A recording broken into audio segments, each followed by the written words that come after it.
BRS కార్యకర్తల మీద అక్రమ కేసులు పెట్టే పోలీసులు పేర్లు రాసుకుంటున్నామని బీఆర్ఎస్ వర్కింగ్ ప్రెసిడెంట్ కేటీఆర్ అన్నారు.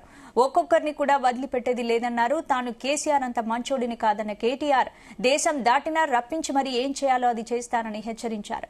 కాంగ్రెస్ బీజేపీలతో తెలంగాణకు తీరని అన్యాయం జరుగుతుందని విమర్శించారు. కరీంనగర్ లో జరిగిన పార్టీ సమావేశంలో కేటీఆర్ పాల్గొన్నారు. ఇక్కడికొచ్చి నేను మీకు ఎక్కువ తక్కువ చెప్తే తాతకు దగ్గులు నేర్పినట్టు అవుతుంది.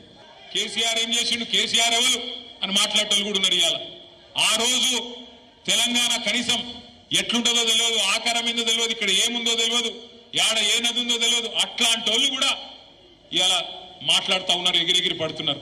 అందుకే నేను చెప్పిన నక్క కథ ఒక కాంగ్రెస్ గురించో రేవంత్ రెడ్డి గురించో కాదు, ఇద్దరి గురించి. కాంగ్రెస్ బీజేపీ ఇద్దరు మోసగాళ్ళే. ఈ మోసం నిన్న చాలైంది కూడా కాదు. ఒకటి మాత్రం వాస్తవం, ఇలా ప్రజలకు ఏ కష్టం వచ్చినా ఎక్కడ ఏ ఇబ్బంది వచ్చినా గుర్తొస్తున్నది మన నాయకుడు కేసీఆర్. కేంద్ర ప్రభుత్వం కొత్త పంచాయతీ పెడతాను. కేంద్ర ప్రభుత్వం ఏమంటున్నది, ఎక్కడెక్కడైతే జనాభా తగ్గిందో అక్కడక్కడ ఎంపీ సీట్లు తగ్గిస్తా అంటది.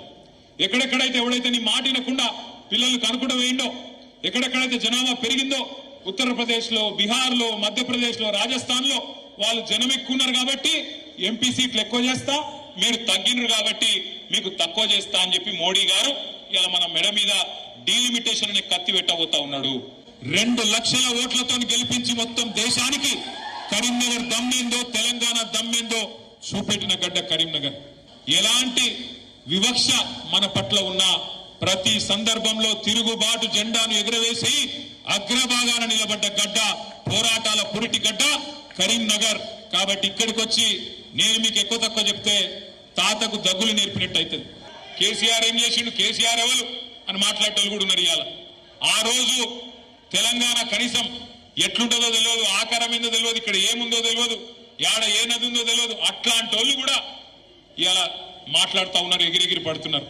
అందుకే నేను చెప్పిన నక్క కథ ఒక కాంగ్రెస్ గురించో రేవంత్ రెడ్డి గురించో కాదు, ఇద్దరి గురించి. కాంగ్రెస్ బీజేపీ ఇద్దరు మోసగాళ్ళే. ఈ మోసం నిన్న చాలైంది కూడా కాదు. ఒకటి మాత్రం వాస్తవం, ఇలా ప్రజలకు ఏ కష్టం వచ్చినా ఎక్కడ ఏ ఇబ్బంది వచ్చినా గుర్తొస్తున్నది మన నాయకుడు కేసీఆర్.